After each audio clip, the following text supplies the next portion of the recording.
اعوذ باللہ السمیع العلیم من الشیطان الرجیم بسم اللہ الرحمن الرحیم نحمدہ ونصلی ونسلم علی رسولہ النبی الکریم اما بعد فاعوذ باللہ من الشیطان الرجیم۔ آج انشاءاللہ العزیز ہم سورہ آل عمران کی آیت 146 سے سٹارٹ کریں گے۔ یہ بھی آیات جو ہے وہ پچھلی آیات سے متصل ہیں اور ان میں غزوہ احد کے حالات جو ہے وہ بیان کیے جا رہے ہیں۔ اللہ تعالیٰ نے ارشاد فرمایا اعوذ باللہ من الشیطان الرجیم وَكَأَيٍّ مِّن نَبِيٍّ قَاتَلَ مَعَهُ رِبِّيُّونَ كَثِيرٌ، فرمایا کہ کتنے ہی نبی تھے جن کے ساتھ اللہ والے ان کی ہیلپ کے لیے لڑنے والے تھے، یعنی کتنے ہی اللہ کے انبیاء ایسے گزرے ہیں جن کے ساتھ اللہ والے ان کے ساتھ مل کے جہاد کرتے تھے، اللہ کے راستے میں لڑا کرتے تھے۔ فما وَهَنُوا لِمَا أَصَابَهُمْ فِي سَبِيلِ اللَّهِ، تو اللہ کی راہ میں پہنچنے والے مصائب سے، مشکلات سے کبھی بھی وہ سست نہ ہوئے۔ وَمَا ضَعُفُوا، اور نہ ہی کبھی وہ کمزور ہوئے۔ وَمَا اسْتَكَانُوا، اور نہ ہی کبھی وہ دبے، نہ تو کبھی وہ کمزور ہوئے، نہ سست ہوئے، اور نہ ہی کبھی دبے۔ وہ ہمیشہ اللہ کے راستے میں اللہ کے انبیاء کے ساتھ مل کر جہاد کرتے رہے۔ وَاللَّهُ يُحِبُّ الصَّابِرِينَ، میں کہ اللہ تعالیٰ صبر کرنے والوں کو پسند فرماتا ہے۔ وَمَا كَانَ قَوْلَهُمْ إِلَّا أَنْ قَالُوا، اور ان کی صرف ایک ہی دعا ہوا کرتی تھی، ایک ہی بات ہوا کرتی تھی کہ وہ یہ کہتے تھے کہ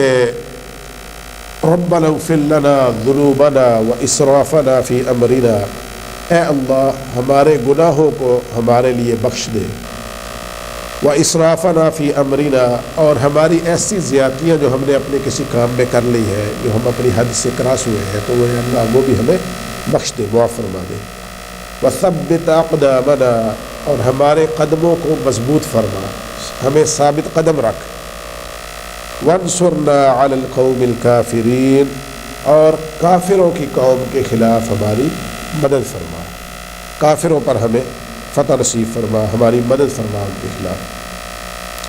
تو پھر کیا ہے؟ فرمایا کہ ایسے لوگ جو اللہ کے انبیاء کے ساتھ اللہ کے صالحین مل کر جہاد کرتے رہے اور صرف یہی دعا کرتے رہے کہ اے اللہ ہمارے گناہوں کو معاف فرما، ہمیں ثابت قدم رکھ، ہماری کمیوں کوتاہیوں کو معاف فرما، اور کافروں پر ہماری مدد فرما، جہاد بھی کرتے رہے اور اللہ سے یہ دعا بھی کرتے رہے۔ تو پھر کیا ہوا؟ فآتاہم اللہ ثواب الدنیا وحسن ثواب الآخرہ، فرمایا اللہ تعالیٰ نے ان کو دنیا میں بھی نعمت عطا فرمائی، وحسن ثواب الآخرہ، اور آخرت میں بھی نیک اجر عطا فرمایا۔ دنیا میں بھی ان کو بھلائی نصیب ہوئی اور آخرت میں بھی ان کو بھلائی نصیب ہوئی۔ واللہ یحب المحسنین، اور اللہ تعالیٰ نیکی کرنے والوں کو پسند فرماتا ہے۔ تو یہ والی آیات بیسیکلی اس بیک گراؤنڈ میں ہے کہ غزوہ احد میں جب صحابہ کرام علیہم الرضوان جن کی ذمہ داری تھی وہاں پہ تیر اندازوں کی صورت میں لگائی گئی تھی، جب انہوں نے اپنی جگہ کو چھوڑ دیا اور پھر اس کے بعد جو معاملات ہوئے، تو ان کے ضمن میں اللہ تعالیٰ نے ان کی تعدیب کے لیے فرمایا کہ اس سے پہلے کتنے ہی انبیاء ہیں جن کے ساتھ اللہ والے جو ہے مل کے جہاد کرتے رہے، تو وہ کبھی بھی گھبرائے نہیں، اپنی جگہ کو چھوڑ کے بھاگے نہیں، اور کبھی بھی سست نہیں پڑے، بلکہ وہ جہاد بھی کرتے رہے، اور اگر کبھی کوئی مشکل صورتحال آئی تو اللہ کی بارگاہ میں دعائیں بھی ساتھ میں کرتے رہے کہ یا اللہ ہمیں ثابت قدم رکھ، ہمارے گناہوں کو معاف فرما۔ تو اللہ تعالیٰ نے یہ احوال بیان فرمائے امت مسلمہ کے لیے اور صحابہ کرام علیہم الرضوان کے لیے، فرمایا کہ تمہارے لیے تو اس میں نمونہ ہے، تمہارے لیے اس میں سبق ہے کہ پچھلے انبیاء کرام علیہم السلام کی سیرت کو، ان کے احوال کو پڑھیں، ان کو سنیں، اور پھر آپ بھی اسی طرح عمل پیرا ہو۔ فرمایا کہ افراتفری تھے یا ازدحام سے یا کوئی ایسی صورتحال بن جائے کوئی، تو اس سے بھاگ جانا یہ تمہارا شیوا نہیں ہے، یہ تمہارے لیے مناسب نہیں ہے۔ فرمایا کہ تمہیں غور کرنا چاہیے کہ کتنے ہی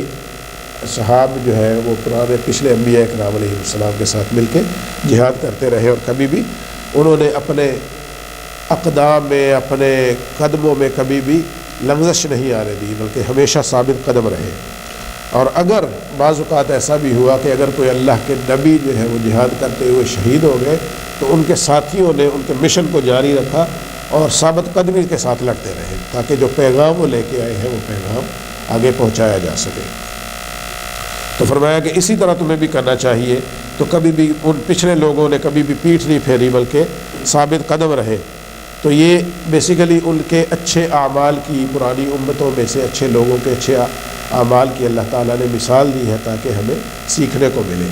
اور فرمایا کہ اس طرح سے اگر ایسی صورتحال بن جائے تو اس طرح سے کرنا چاہیے، نہ کہ بعض جو منافقین تھے ان کی طرح کے جو کہنے لگے تھے کہ ہمیں تو ابو سفیان سے جا کے پناہ لے لینی چاہیے یا کوئی اس طرح کے معاملات کرنے چاہیے، تو ایسا نہیں ہونا چاہیے۔ اور یہ والی جو پچھلی چند ایک آیات ہیں اگر ان کو ملا کے پڑھے تو ان میں سے چند ایک مسائل جو ہمارے لیے اخذ ہوتے ہیں وہ کچھ اس طرح سے ہے کہ ایک تو جنت میں داخل ہونے کے لیے جہاد کرنا اور پھر اس کی سختیوں سے دل برداشتہ نہ ہونا، یعنی مضبوط رہنا اور اس پر صبر کرنا، اور دین کی راہ میں اور شرعی احکام پر عمل پیرا ہونے میں اگر کوئی مشکلات آئے تو ہمیشہ ان پر بھی ثابت قدم رہنا، یہ ہمیں ان سے معلوم ہوتا ہے ان آیات سے۔ اسی طرح پھر یہ کہ اللہ کی راہ میں شہید ہونے کی سعادت محض آرزو نہیں ہے بلکہ اس کے لیے جہاد کی تکلیفیں بھی ہیں، اور ان تکلیفوں پر صبر کرنا یہ بھی اس راستے کے جو ہے یہ لوازمات ہیں، اور اگر یہ ایسی مشکلات آتی ہیں، یہ لوازمات اگر ہم پڑھتے ہیں تو پھر اس پر عمل پیرا ہونا، صبر کا دامن پکڑے رکھنا اور جہاد کو جاری رکھنا تو یہ لازم ہے۔ اور پھر اسی طرح فرمایا کہ شہادت کی تمنا جو ہے اس میں کبھی بھی انسان کو ایسی نیت نہیں کرنی چاہیے کہ میں جا کے لڑتا ہوں تو کوئی نہ کوئی کافر آئے اور جلدی جلدی مجھے مار دے، ایسا نہیں ہے، بلکہ ہونا تو یہ چاہیے کہ جا کے لڑے اور یہ دعا کرے کہ اے اللہ مجھے توفیق دے کہ میں میکسیمم کافروں کا جو ہے قلع کما کر سکوں تاکہ تیرے دین کی مدد کر سکوں، اور اس درمیان اگر اللہ کی بارگاہ میں شہادت لکھی ہوئی ہو تو وہ نصیب ہو جائے تو یہ خوش قسمتی ہے۔ اسی طرح فرمایا کہ رسول اپنی امتوں میں ہمیشہ نہیں رہتے، ان پچھلی جو آیات میں فرمایا گیا تھا وَمَا مُحَمَّدٌ إِلَّا رَسُولٌ قَدْ خَلَتْ مِن قَبْلِهِ الرُّسُلُ، تو فرمایا گیا کہ جو رسول ہیں وہ اپنی امتوں میں ہمیشہ تو نہیں رہتے، ظاہر ہے انہوں نے بھی یا تو فوت ہو جانا ہے یا شہید ہو کے اس دنیا سے کبھی نہ کبھی تو جانا ہے۔ تو فرمایا کہ اگر ایسا ہو جائے تو ان کے مشن کو اسی سابقہ جذبے کے ساتھ آگے بڑھاتے رہنا چاہیے، نہ یہ کہ آدمی اللہ کے دشمنوں کے ساتھ مفاہمت کی تدبیریں سوچنے لگے کہ ہمیں تو واپس اپنے دین پرانے دین کی طرف جانا چاہیے یا کسی کے ساتھ مل جانا چاہیے، معاذ اللہ، تو ایسا نہیں سوچنا چاہیے۔ اور ان آیات سے یہ بھی معلوم ہوتا ہے کہ سیدنا محمد صلی اللہ علیہ وسلم بھی باقی انبیاء کرام علیہم السلام کی مثل نبی اور رسول ہیں، اور ان نبیوں پر جیسے موت آ چکی ہے اور ہر نبی کا مشن دین کی تبلیغ تھی، اور دین کی مکمل تبلیغ کرنے کے بعد ان کا مشن پورا ہو جاتا اور وہ دنیا سے تشریف لے جاتے، تو اسی طرح نبی آخر الزمان حضرت محمد رسول اللہ صلی اللہ علیہ وسلم جو ہے وہ بھی نبی اور رسول ہے، ان کا بھی مشن اللہ کے دین کی تبلیغ تھا۔ تو اگر اس وقت ظاہر ہے وہ اس غزوہ میں تو شہید نہیں ہوئے، تو فرمایا گیا کہ اگر کبھی وہ اپنا مشن پورا کر لیں گے جب تو اس دنیا سے چلے جائیں گے تو ان کو بھی بالآخر بیسیکلی تو جانا ہے اس دنیا سے، ہر ذی روح نے اس دنیا سے واپس جانا ہے، اور آپ کی شریعت جو ہے وہ باقی رہنی ہے قیامت تک، تو پیغام جو ہے اس کو آگے پھیلانا وہ ہم سب کی ذمہ داری ہے۔ اسی طرح فرمایا گیا کہ پھر موت کا ایک وقت مقرر ہے، نہ تو اس سے پہلے کوئی مر سکتا ہے اور نہ ہی اس کے بعد۔ فرمایا کہ جب موت کا ایک وقت مقرر ہے اس سے پہلے آپ مر نہیں سکتے تو آپ کیوں بھاگ رہے ہو جہاد کو چھوڑ کے؟ جب موت آ جائے گی تو پھر تو کہیں پہ بھی آ جائے گی، تو جہاد چھوڑ کے گھر چلے جائیں گے تو گھر میں موت نہیں آئے گی، تب بھی آ سکتی ہے۔ فرمایا جب وقت مقرر ہے تو اس وقت سے پہلے نہ تو آئے گی نہ بعد میں آئے گی، تو آپ اپنا کام جو ہے اس کو پورا کریں، اپنی ذمہ داری کو ادا کریں۔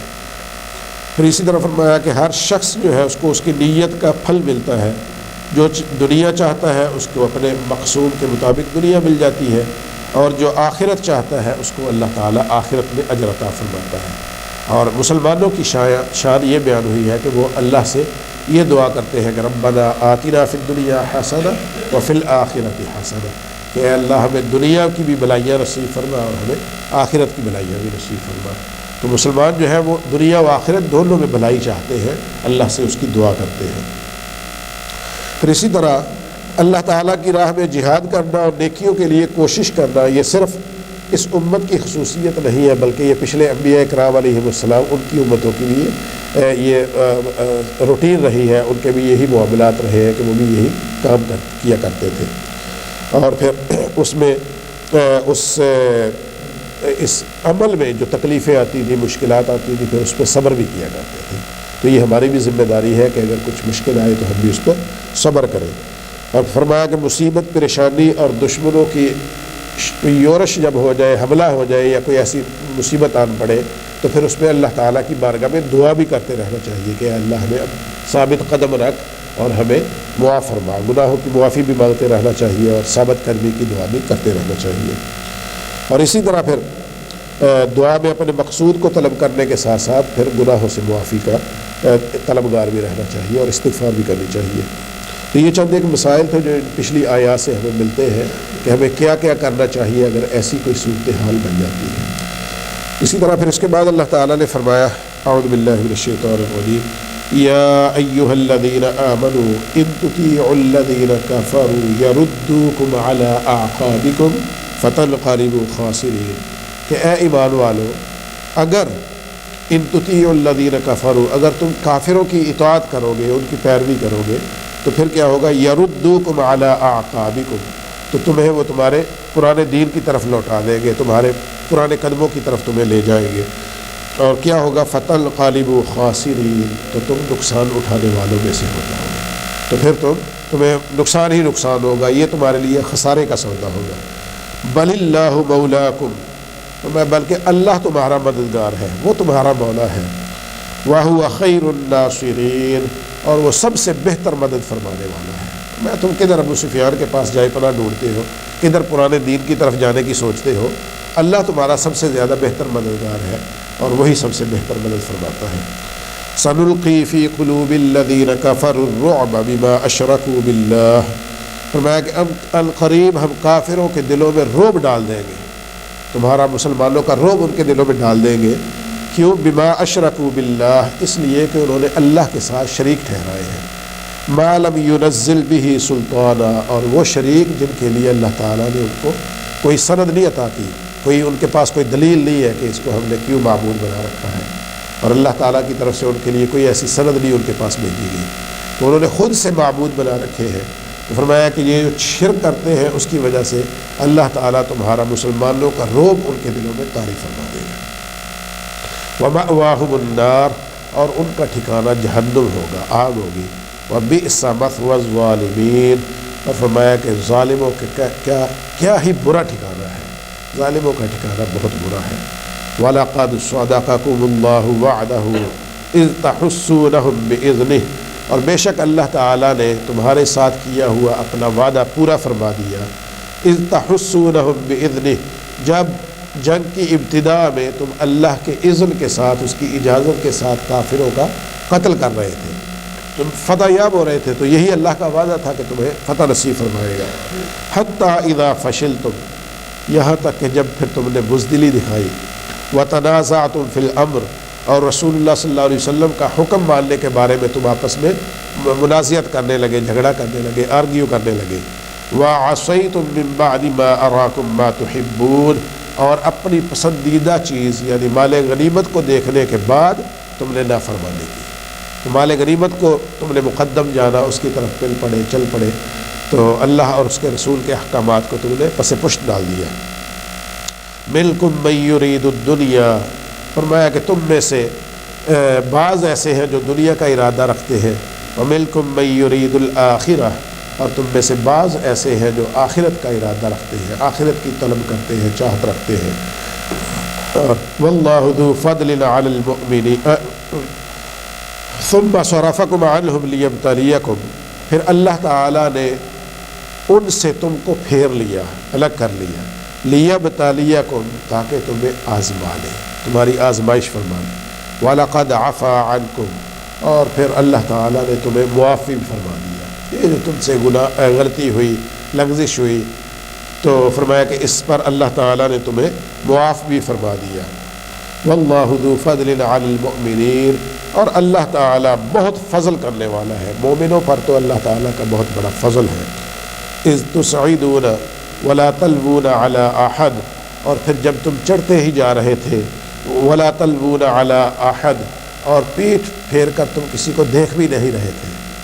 یہ غزوہ احد کے جو سارے احوال بیان کیے جا رہے ہیں کہ تم بھاگتے جا رہے تھے، چلے جا رہے تھے اور پیچھے مڑ کے دیکھ بھی نہیں رہے تھے۔ والرسول یدعوکم فی اخراکم، اور رسول اللہ صلی اللہ علیہ وسلم پچھلی جماعت میں کھڑے تمہیں آوازیں دے رہے تھے، بلا رہے تھے۔ فاصابکم، تو جب ایسا ہوا تم چلتے گئے اور یہ سارے درمیان میں سارے معاملے میں کیا ہوا، فاصابکم غما بغم، پھر اللہ تعالیٰ نے تمہیں غم بالائے غم پہنچا دیا، تمہیں مصیبت پر مصیبت آن پڑی۔ لکی لا تحزنوا علی ما فاتکم، تاکہ تم مال غنیمت یعنی جو تم سے چھوٹ گیا، جس کو تم نے مس کر دیا، جو تم سے فوت ہو گیا، اس پر تم غم نہ کرو۔ ولا ما اصابکم، اور جو مصیبت تم پر آ پڑی ہے اس پر بھی تم غم زدہ نہ ہو۔ یعنی ایک تو مال غنیمت جس کے لیے تم چل پڑے تھے وہ سارا تم سے جاتا رہا، اور دوسرا یہ ہوا کہ تمہارے 70 صحابہ کرام علیہم الرضوان جو ہے تمہارے ساتھی وہ شہید ہو گئے۔ تو ایک مصیبت تو ایک پڑی، اور پھر اس کے اوپر یہ مصیبت پڑی کہ تمہیں اپنی شہادتیں دینا پڑی، اور اس کے ساتھ ساتھ زخمی ہوئے۔ تو مصیبت پر مصیبت جو آن پڑی، تو میں کہ یہ اللہ تعالیٰ کی طرف سے آزمائش تھی، تمہیں یہ پہنچایا گیا تاکہ تمہیں سارا کچھ بھول جائے۔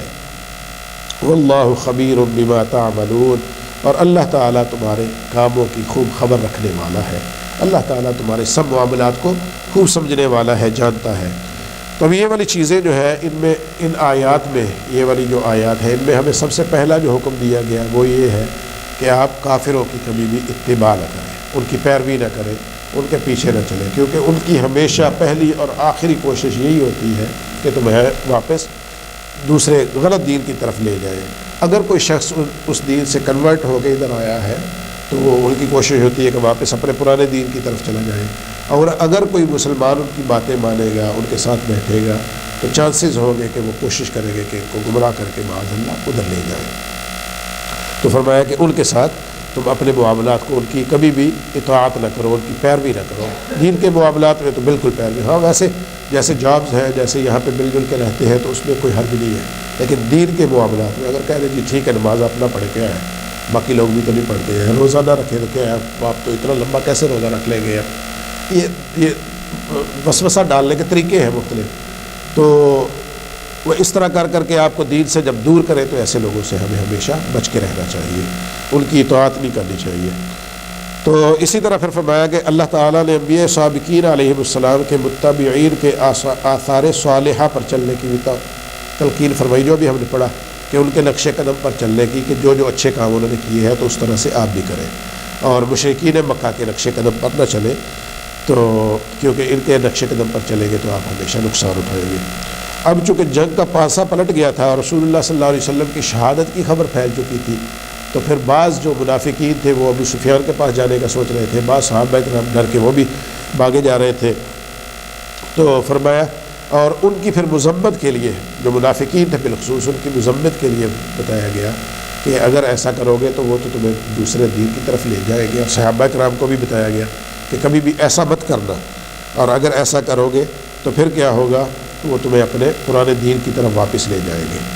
اور فرمایا کہ اگر ایسا ہو جاتا ہے تو پھر تم سراسر نقصان میں چلے جاؤ گے، تمہارا کچھ بھی فائدہ نہیں ہوگا۔ اور پھر اسی طرح اب یہاں پہ اللہ تعالیٰ نے فرمایا کہ اللہ تعالیٰ تمہارا روب جو ہے ان کے دلوں میں ڈال دے۔ تو اس آیت سے ہمیں یہ پتہ چلتا ہے، ایک تو اللہ نے مسلمانوں کا روب ان کے دلوں میں ڈال دیا تھا پہلے، اور اسی وجہ سے مسلمان جو ہے وہ فتح یاب ہو گئے تھے، کافروں کو قتل کیا اور وہ میدان چھوڑ کے بھاگ گئے۔ لیکن جو رسول اللہ صلی اللہ علیہ وسلم کا فرمان تھا، ٹھیک ہے،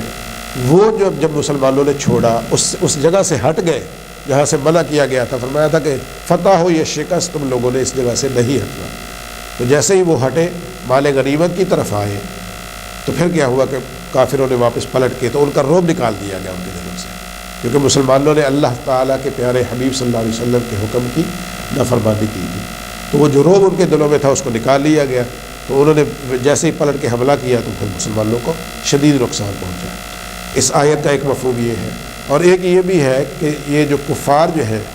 یہ مسلمانوں پر جو ظاہری فتح ہوئی تھی ان کو وہ پا کے جب واپس پلٹے تو تھوڑی دور جا کے پھر کیا ہوا کہ ان کو یاد آیا کہ اب تو ہمارے پاس موقع لگا ہوا تھا، ہم تو ایسے جنگ چھوڑ کے جا رہے ہیں، ہمیں چاہیے تھا کہ مسلمانوں کو ٹوٹلی ختم ہی کر دیں اس دفعہ، کیونکہ اس دفعہ تو وہ نقصان اٹھا چکے ہیں اور ان کا اچھا خاصا نقصان ہوا ہے، تو ہم تو آئے بھی ہیں۔ تو وہ یہ سوچ کے جب مشورہ کر رہے تھے وہاں پہ، تو کوشش کر رہے تھے کہ واپس پلٹیں، تو مفسرین نے بیان فرمایا ہے کہ اللہ تعالیٰ نے پھر ان کے دلوں میں رعب ڈال دیا، تو ان کو واپس آنے کی پھر جرت ہوئی، وہاں سے پھر واپس ہی مکہ کی طرف وہ روانہ ہو گئے، اور اگر وہ وہاں سے واپس آتے تو ظاہر ہے مسلمانوں کو پھر اور زیادہ نقصان اٹھانا پڑتا۔ اسی طرح پھر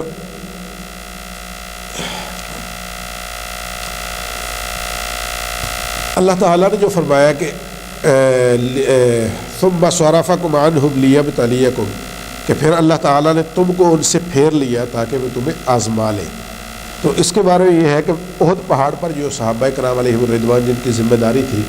ان میں سے ان کے بیسیکلی دو گروہ ہو گئے تھے۔ کچھ تو صحابہ کرام علیہم الرضوان ایسے تھے جو وہاں پہ ٹھہرے رہے اور وہ کوشش کر رہے تھے کہ باقی جو صحابہ ہیں وہ بھی کسی طرح سے بھی وہ جگہ چھوڑ کے نہ جائیں،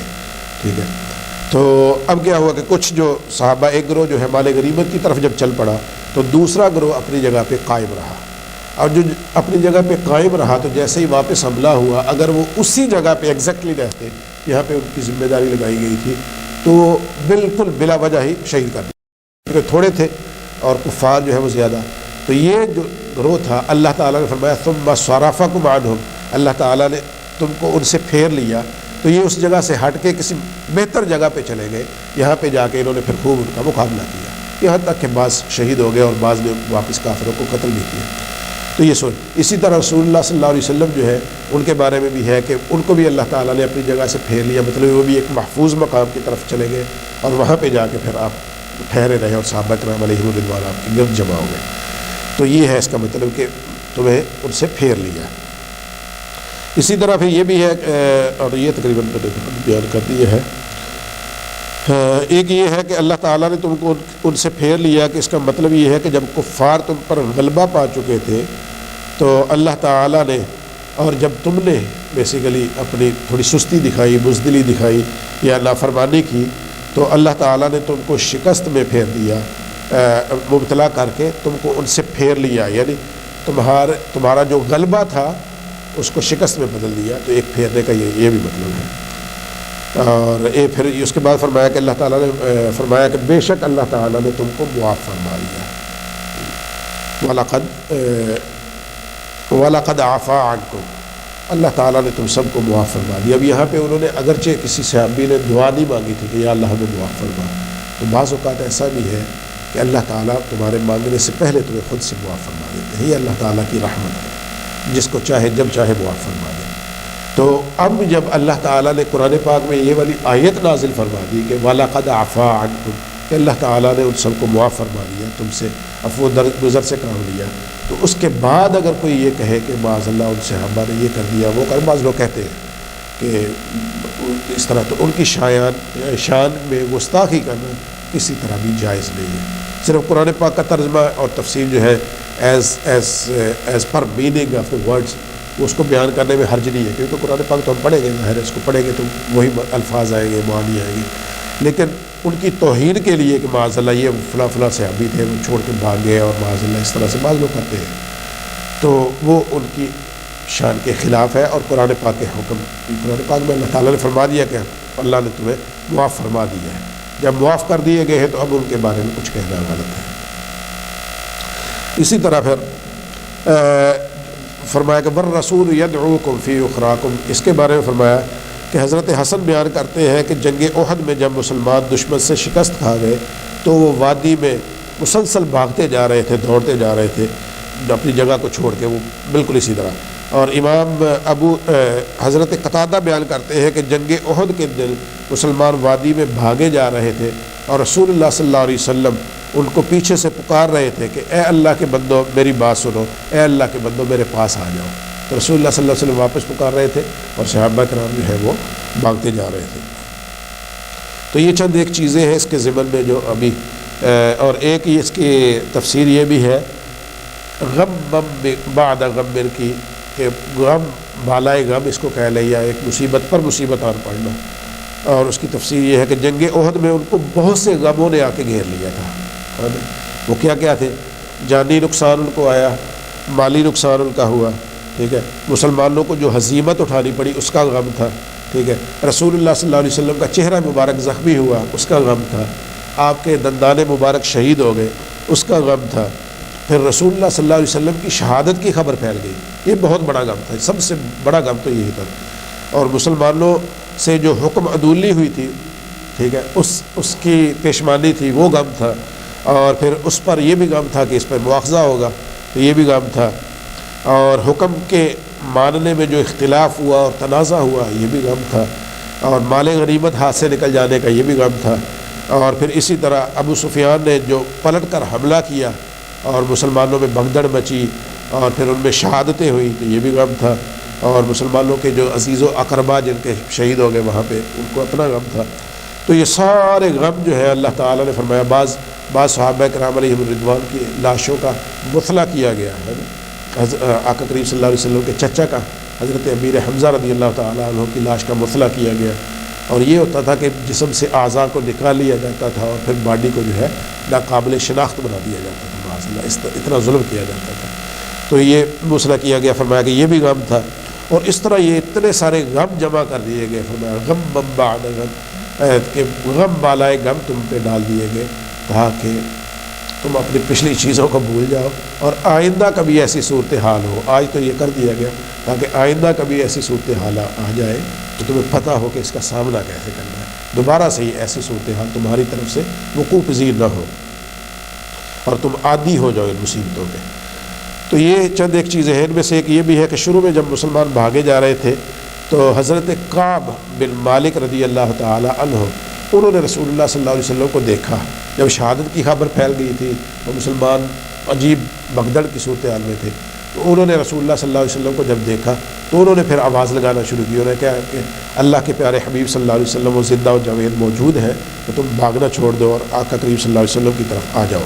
اور کہنے لگے کہ مبارک ہو تمہیں، رسول اللہ صلی اللہ علیہ وسلم جو ہے وہ موجود ہے، زندہ ہے، تو آقا کریم صلی اللہ علیہ وسلم نے پھر ان کو خاموش ہونے کا اشارہ کیا، تو پھر اس کے بعد سارے مسلمان آقا کریم صلی اللہ علیہ وسلم کے پاس جمع ہونا شروع ہو گئے۔ اس کے بعد اللہ تعالیٰ نے فرمایا ثم انزل علیکم من بعد الغم آمنة نعاسا یغشی طائفة منکم، فرمایا کہ اس پریشانی کے بعد، یہ جتنا جو کچھ بھی ہوا اس سب پریشانی کے بعد اللہ تعالیٰ نے تمہارے اوپر سکون کو نازل فرما دیا۔ یہ دیکھیں اللہ تعالیٰ کی کتنی بڑی رحمت ہے کہ اس کے پیارے حبیب صلی اللہ علیہ وسلم کی بظاہر نافرمانی ہوئی اور جگہ کو چھوڑنے کے بعد کتنی مصیبت اٹھانی پڑی، اللہ تعالیٰ نے بنا مانگے معاف بھی فرما دیا اور فرمایا کہ تمہارے اوپر اللہ تعالیٰ نے سکون بھی نازل فرما دیا، اور اس سکون کے نتیجہ میں کیا ہوا، آمنة نعاسا یغشی طائفة منکم، کہ تمہاری ایک جماعت پر اللہ تعالیٰ نے اونگ طاری کر دی، وہ سو گئے، اب واپس جنگ سے ہلکے سے واپس نہیں کر رہے تھے، وہاں پہ جمع ہو رہے تھے، اکٹھے ہو رہے تھے، تو وہاں پہ یہ صورتحال بنی کہ اللہ تعالیٰ نے ایک گروہ ایسا تھا مسلمانوں کا جو مسلمان تھے تو ان پر اللہ تعالیٰ نے حالت نیند طاری کر دی تاکہ ریسٹ کر لیں، اب جو کچھ ہو چکا ہے تاکہ اس میں سے تھوڑا سا باہر نکلے۔ وَطَائِفَةٌ قَدْ أَهَمَّتْهُمْ أَنفُسُهُمْ، اور فرمایا کہ تم میں سے دوسرا گروہ وہ تھا کہ جس نے اپنی جانوں کو زیادہ اہمیت دی، اپنے آپ کو زیادہ اہم جانا، اپنی ہی پریشانی میں مبتلا ہو گئے کہ ہم اپنی حفاظت کریں، سوئے نہ ایسا نہ ہو کہ مسلمان وہ جو کافر ہے وہ دوبارہ سے حملہ آور نہ ہو جائے، تو وہ اپنی اس مصیبت میں، یہ منافقین تھے جو اپنی اس پریشانی میں مبتلا رہے کہ ہمیں دوبارہ حملہ نہ ہو جائے۔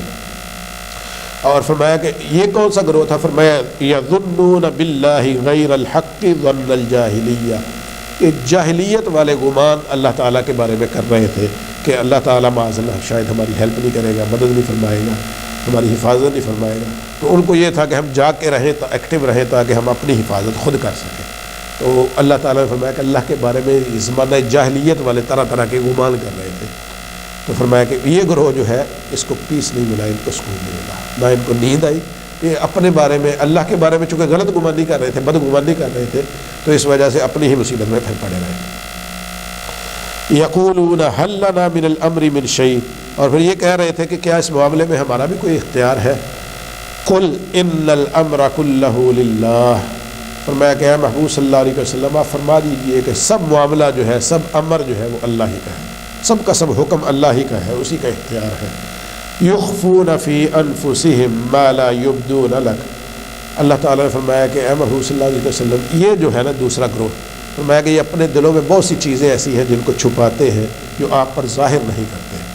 یقولون لو کان لنا من الامر شیء ما قتلنا ہاہنا، یہ کہتے ہیں کاش یہ جو ہے معاملہ ہمارے ہاتھ میں ہوتا، یہ جنگ کے معاملات جو ہے ہم گویا کہ کمانڈر ہوتے تو ہمارے ہاتھ میں یہ معاملات ہوتے تو ما قتلنا ہاہنا، تو پھر ہم یہاں پہ قتل نہ کر دیے جاتے، اس طرح سے پھر نہ ہوتا۔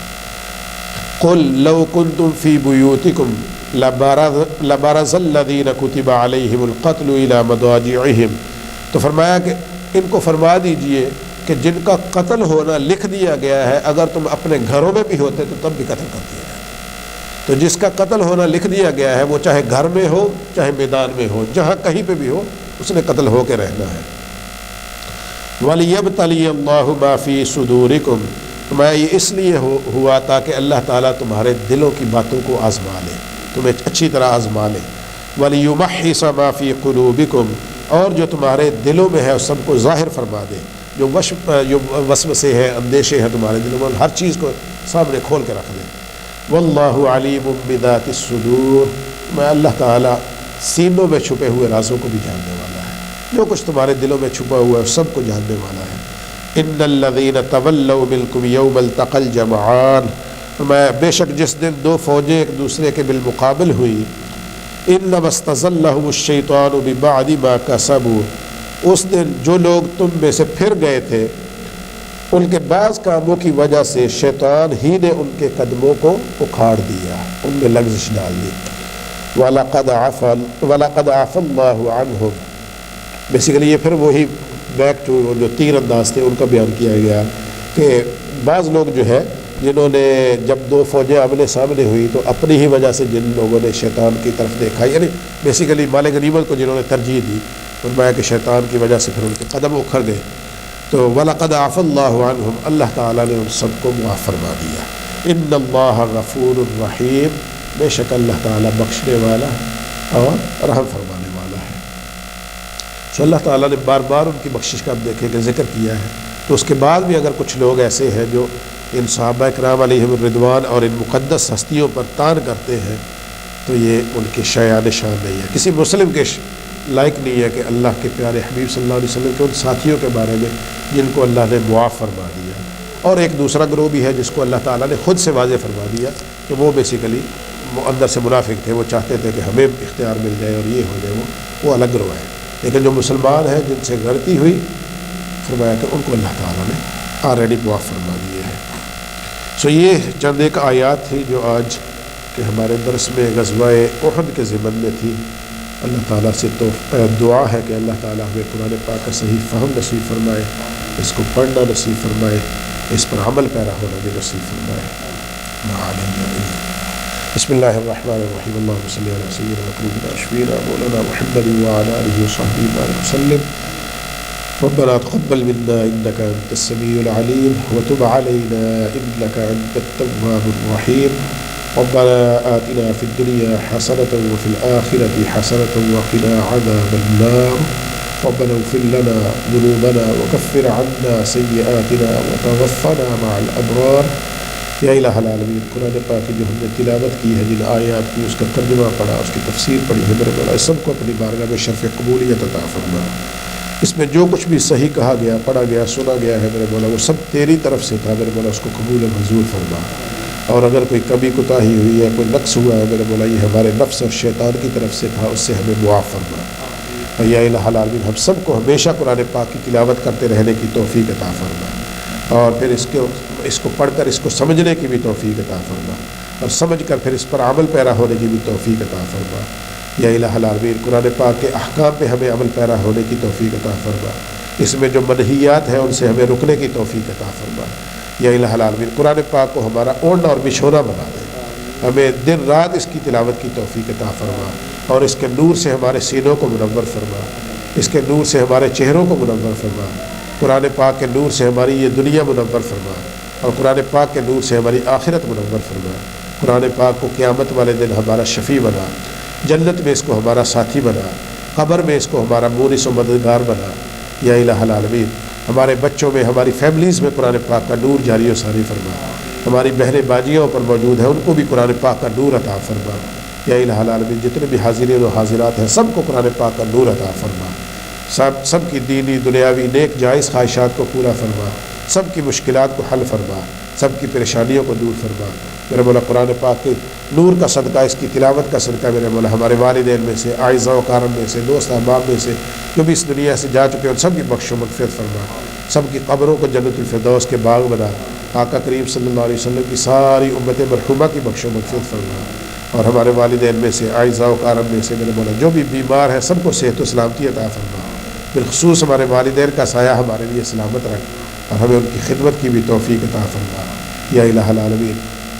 جتنے بھی حاضرین و حاضرات ہیں ان کی جو بھی مشکلات ہیں ان کو دور فرما، جو بے اولاد ہیں ان کو نیک اور صالح اولاد عطا فرما، جو قرض دار ہیں ان کو قرضے سے رہائی عطا فرما، جو تنگ دست ہیں ان کی تنگ دستی کو دور فرما، جو ویزوں کی مشکلات کا شکار ہے ان کے لیے بھی آسانیاں پیدا فرما، جو بچیوں کے رشتوں کے لیے پریشان ہیں میرے مولا ان کے لیے بھی آسانیاں پیدا فرما، میرے مولا سب کے لیے آسانیاں پیدا فرما، سب کی تمام مشکلات کو دور فرما یا الہ العالمین۔ ہماری یہ دنیا بھی ہمارے لیے بہتر بنا اور ہماری آخرت کو بھی ہمارے لیے بہتر بنا، اور مرنے سے پہلے ہم سب کو کلمہ شہادت نصیب فرما اور اسی پر ہمارا خاتمہ فرما۔ ربنا اغفر لنا ولاخواننا الذين سبقونا بالایمان ولا تجعل في قلوبنا غلا للذين آمنوا ربنا انك رؤوف رحيم، وصلى الله تعالى على خير خلقه ونور عرشه محمد وعلى اله وصحبه